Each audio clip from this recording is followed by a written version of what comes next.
Bonsoir, bonsoir tout le monde. Donc moi j'ai décidé aujourd'hui de vous parler d'un autre parti allemand, donc qui est le SPD. Pourquoi j'ai décidé d'en parler aujourd'hui? Parce que donc c'est le plus vieux parti socialiste d'Europe, si ce n'est du monde. Et c'est un parti qui est, enfin du coup, qui a toujours une importance assez forte en Allemagne. Donc l'ancien chancelier Olaf Scholz faisait partie de ce parti, donc enfin fait toujours partie de ce parti. Et c'est un parti du coup qui a vraiment une importance assez capitale dans tous les débats en Allemagne, etc. Et je me suis dit que ça serait intéressant un petit peu de le présenter. C'est pour ça que j'ai choisi du coup pour le mot de la circo d'en parler. Donc je vais faire un petit historique et puis un petit peu parler de comment sa ligne politique a évolué. Et voilà, donc si vous voulez réagir, n'hésitez pas. Donc c'est assez difficile de lui donner une date de création. En fait, il a été créé par deux partis qui ont fusionné. Mais la date officielle, entre guillemets, qui est prise par le SPD, c'est 1863, avec donc la création du ADAV, donc Association Générale des Travailleurs Allemands. Donc en allemand, c'est Allgemeiner Deutscher Arbeiterverein. Et en tout cas, c'est cette date qui a été choisie par le SPD pour fêter les 150 ans du parti, donc en 2013. Une fête où ils avaient par exemple invité François Hollande. Et donc voilà. Donc je vais un petit peu revenir sur le ADAV et ses origines. Donc le 19e siècle en Europe, c'est une période assez compliquée où on a beaucoup de nouvelles idées qui vont émerger. Notamment, enfin, grâce à l'héritage des Lumières ou enfin avec la révolution industrielle. La révolution industrielle, en fait, elle va complètement changer le paysage social de la plupart des pays d'Europe centrale et de l'Ouest, donc enfin, l'Allemagne en particulier. Et il y aura aussi l'apparition du nationalisme, en particulier en Allemagne ou en Italie. Et en Allemagne, la révolution industrielle, elle va être très, très, entre guillemets, violente et efficace. Elle va faire, enfin, il va y avoir un énorme exode rural et ça va amener en fait énormément de nouvelles personnes en ville qui vont vivre dans des conditions assez précaires pour travailler dans les usines en fait qui sont toutes nouvellement créées. Aussi, l'agriculture va devenir plus efficace, donc il y aura besoin de moins de main-d'œuvre à la campagne. Et donc en fait, ces gens vont se retrouver dans des usines exploitées très durement, et donc il va se poser beaucoup de questions, enfin sur les questions de leur défense de leurs droits de ces gens, de ces ouvriers qui sont du coup souvent venus de la campagne. Et même une remise en question du système en général, enfin, c'est-à-dire, est-ce que du coup, les moyens de production doivent appartenir aux gens qui produisent ou aux gens qui détiennent les capitaux? Enfin, bon, je pense que vous connaissez vos cours d'histoire, donc je vais pas forcément étioler là-dessus. Mais donc, enfin, il s'est passé en 1848 une révolution en Allemagne, donc il y avait énormément de revendications. Par exemple, nationaliste en fait sur l'unification de l'Allemagne, mais il y avait aussi donc des revendications sociales et ouvrières qui seront beaucoup, enfin, qui seront du coup, qui prendront part au débat. Et enfin, du coup, ça amènera à la création de nouveaux partis et d'associations ouvrières. Ensuite, elles seront après la révolution de 1848, il y aura une sorte de vague de conservatisme en Europe parce que les pouvoirs en place avaient très peur du coup d'une nouvelle révolution. Et donc, en fait, tous ces partis, entre guillemets, socialistes, ils seront interdits donc en Prusse et dans les autres royaumes et États allemands. Et ensuite, enfin, après l'unification de l'Allemagne, pendant le Deuxième Reich, ils seront aussi interdits. Et donc, pendant les années 1850, il y aura beaucoup de mouvements socialistes qui seront appelés les mouvements socialistes utopiques allemands qui apparaîtront surtout en dehors de l'Allemagne, donc, enfin, parce qu'ils étaient interdits. Et donc, un des premiers mouvements sérieux, du coup, ça sera qui sera fondé en Allemagne, ça sera donc le ADAV. Il sera fondé par quelqu'un qui s'appelle Ferdinand Lassalle. Donc j'ai regardé, il n'a pas de lien de... Enfin, j'ai regardé déjà s'il était français d'origine, et il n'est pas français d'origine. Je voulais dire un petit cocorico, mais ça sera pas possible. Et j'ai regardé aussi s'il avait des liens avec Jean Lassalle, mais du coup, comme il n'est pas français, il n'a pas de lien avec Jean Lassalle. Voilà, donc enfin, donc le ADAV à son origine, ça sera un parti qui aura une idée de comment dire, de redistribution sociale. Euh, mais en fait, il sera quand même critiqué par Marx et Engels, qui sont toujours vivants d'ailleurs à l'époque, et qui lui reprocheront par exemple son manque de fermeté et d'abandonner ses idées révolutionnaires, parce que parfois ils négocieront avec Bismarck, et ils auront aussi une sorte de penchant un peu nationaliste, enfin, où ils mettront en avant par exemple, enfin, une sorte de socialisme, mais à la prussienne, en Prusse et pas ailleurs. Le parti ensuite, il fusionnera avec un parti qui s'appelle le SDAP. Ça vous rappellera peut-être quelque chose, enfin, l'acronyme SDAP. Cet acronyme, ça veut dire Sozialdemokratische Arbeiterpartei. C'est un parti, lui, qui a été créé donc en 1869 par du coup deux personnes, August Bebel et Wilhelm Liebknecht. Et ces deux partis, ensuite, ils vont fusionner en 1875 et ils vont fonder le SAP, qui sera le parti socialiste, enfin l'ancêtre du SPD, du coup. Donc SAP, ça veut dire Sozialistischen Arbeiterpartei Deutschland. Donc c'est le parti socialiste des travailleurs allemands. Euh, euh, cette fusion, elle aura lieu en 1875. Et comme il y avait toujours un peu cette peur d'agitation révolutionnaire, en 1878, Bismarck, il imposera directement en fait l'interdiction de ce parti. Ce qui fait qu'en fait, il sera donc 3 ans après enfin, après la fusion des deux partis. Ce qui fait qu'en fait, il sera enfin, illégal jusqu'en 1890.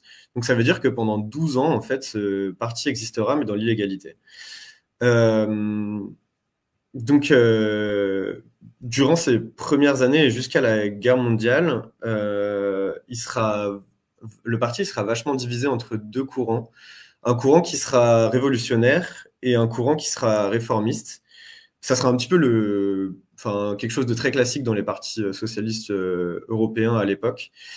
Et donc, ça sera plutôt les révolutionnaires qui prendront l'ascendant, mais enfin, ça restera quand même toujours quelque chose de assez compliqué. En fait, et à son aile gauche, en fait, il y aura des personnalités que vous connaissez probablement, comme par exemple Rosa Luxembourg. Et le parti, il aura une très forte proximité avec les syndicats. Il appellera régulièrement à la grève, voire à la grève générale. Et il avait un côté en fait qui faisait très très peur au pouvoir en place parce que, enfin, comme il avait été interdit, il avait acquis une certaine efficacité dans son organisation que les autres partis en Allemagne n'avaient pas forcément. Et donc dans ses directives, dans son organisation, etc., il restera comme quelque chose de vu comme particulièrement efficace. Et il fera très peur notamment à l'armée parce que, bah, enfin, au sein de ce parti, il y avait une ligne très internationaliste, très pacifiste. Et donc ça sera toujours quelque chose qui effraiera un petit peu l'armée allemande, dans le sens où ils avaient très peur qu'en cas de guerre, bah, avec l'ennemi entre guillemets héréditaire, la France, le parti socialiste les trahirait et du coup qu'il appellerait à la révolution et que l'armée ne puisse pas faire ce qu'elle avait à faire. Euh, il- le parti, donc comme je disais, il revendiquait une ligne révolutionnaire, mais en pratique, il avait quand même une approche relativement modérée, en votant des lois au Parlement, en essayant de s'intégrer quand même à la vie politique allemande. Et il réussira quelque chose d'assez impressionnant. Donc, il réussira à avoir plus d'un tiers des sièges au Parlement en 1912, donc juste avant la Première Guerre mondiale. Et à l'époque, ça sera donc le parti le plus puissant d'Allemagne. Ensuite, je vais faire un petit zoom sur la Première Guerre mondiale, parce que c'est une période qui va du coup être très importante pour ce que va devenir le SPD après. Donc la Première Guerre mondiale, elle fut déclarée en 1914. Au début, quand comment dire, les tensions apparaissaient, le parti sera vachement divisé. Il y aura beaucoup de ses membres qui étaient des pacifistes convaincus et qui voulaient pas vraiment la guerre, mais au final, il finira par accepter et par soutenir la guerre. Et ça va du coup froisser beaucoup de membres du parti qui vont le quitter, en particulier à partir de 1916, quand on commencera du coup à voir en Allemagne, à avoir très faim, à vraiment ressentir les conséquences de la guerre et du blocus des Anglais. Et donc ces gens-là, enfin du coup, qui vont quitter le parti, vont créer un autre parti qui s'appellera le USPD, qui sera du coup le Parti socialiste indépendant, le Parti social-démocrate indépendant allemand, donc le Unabhängige Sozialdemokratische Partei Deutschlands. Ensuite, la guerre, elle va se finir en 1918, avec et du coup énormément de gens qui ont rejoint ce parti social-démocrate indépendant. Et la guerre, elle va se finir en Allemagne par une révolution. En fait, c'est un petit peu ce qui va amener l'Allemagne à capituler. C'est qu'en fait, la situation sur le front était catastrophique et qu'à l'intérieur du pays, les gens commençaient à se révolter. Et donc, dans l'immédiate après-guerre, on va avoir une sorte de, enfin, du coup, une partie du SPD et une partie du coup de ces nouveaux sociodémocrates qui vont appeler à la révolte, appeler à la révolution, etc. Et en fait, ça sera un social-démocrate qui sera désigné comme chancelier. Et donc, en particulier à Berlin ou en Bavière, donc on assistera à des grandes révoltes. Et ce chancelier, donc qui s'appelle Friedrich Ebert, pour calmer les révoltes, il va faire alliance avec des milices d'extrême droite qui s'appellent les Freikorps, donc les corps francs. Et ces Freikorps, en fait, vont se charger de noyer les émeutes dans le sang. Et ça sera le moment où Rosa Luxembourg et Karl Liebknecht seront assassinés. Et donc ça se passe ça en janvier 1919, donc juste, 2 mois après donc l'armistice qui aura lieu en novembre 1818. Et en fait, cette chose-là que les sociodémocrates ont entre guillemets trahi ou ont du coup fait alliance avec les milices d'extrême droite pour calmer la révolte des révolutionnaires, ça sera vu comme une trahison pour les révolutionnaires allemands et pour les partis plus à gauche que le SPD. Et ça sera quelque chose qui va vraiment marquer la gauche allemande, en fait. Cette rupture-là, elle sera toujours présente et même les gauches européennes, en fait, au final, où il y aura une sorte de méfiance qui va s'installer entre les deux et où ça sera assez compliqué d'organiser des collaborations entre les deux.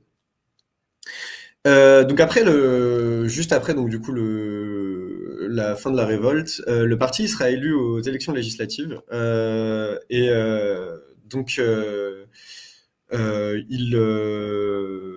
il va rester au pouvoir quelques années et ensuite donc ça sera de nouveau les conservateurs. Puis en 1928, ils seront de nouveau réélus jusqu'en 1930 et après ça sera les nazis qui arriveront au pouvoir.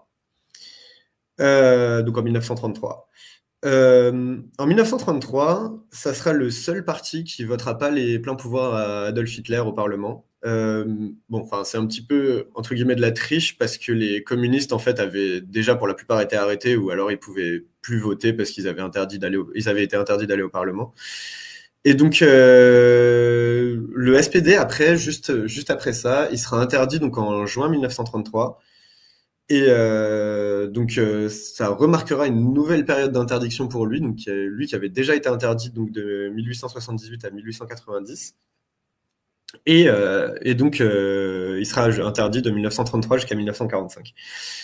Il va jouer un rôle assez important en Allemagne, de sorte de résistance interne, où en fait les membres du SPD ils vont d'abord fuir en République tchèque et ensuite en Angleterre.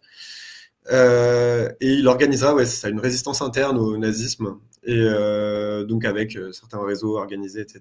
Bon, même si c'était pas forcément très puissant, le symbole sera quand même là. Et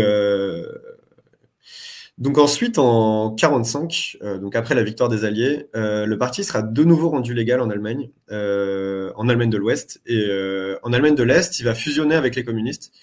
Et donc c'est un peu le contre-exemple à ce que je disais tout à l'heure de la fracture entre les sociodémocrates et les révolutionnaires. En Allemagne de l'Est, ils vont réussir à, en fait, dans l'idée que le socialisme était déjà arrivé au pouvoir, ils vont se dire qu'ils peuvent en fait fusionner, que donc c'est possible. Mais en Allemagne de l'Ouest, le Parti communiste, lui, il sera interdit.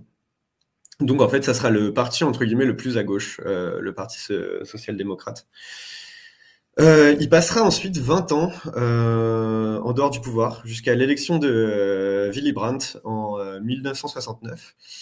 Willy Brandt, il est assez connu en Europe de l'Ouest parce qu'il a tenté en fait de tendre la main à l'Europe de l'Est et en fait, ça allait un peu avec la comment dire, l'approche de la guerre froide à l'époque qui allait vachement sur la détente et sur une sorte de tenter des partenariats avec les pays de l'Est. Ça s'appellera la Ostpolitik, et donc politique de l'Est en allemand. Et il tentera aussi quelques réformes sociales. Donc voilà, il sera assez populaire jusqu'à ce qu'en fait on découvre que quelqu'un de son entourage est un espion de l'Allemagne de l'Est. Et donc ça va faire un très gros scandale et en fait ça va le forcer à démissionner.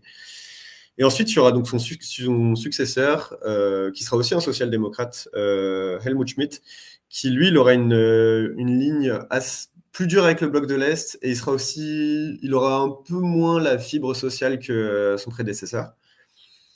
Et donc voilà. Donc ensuite, le parti, pendant 10 ans, il sera encore écarté du pouvoir.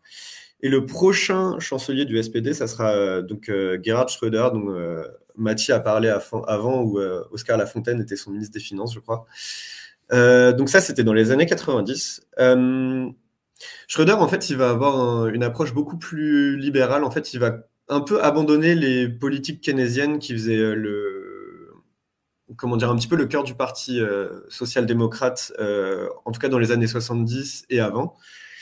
Et il va venir sur quelque chose de beaucoup plus libéral, un petit peu, enfin une sorte de entre guillemets financiarisation, je ne sais pas comment le définir mieux. Et il aura aussi une sorte de rupture avec les traditions pacifistes du parti ou d'apaisement. Il va par exemple intervenir au Kosovo.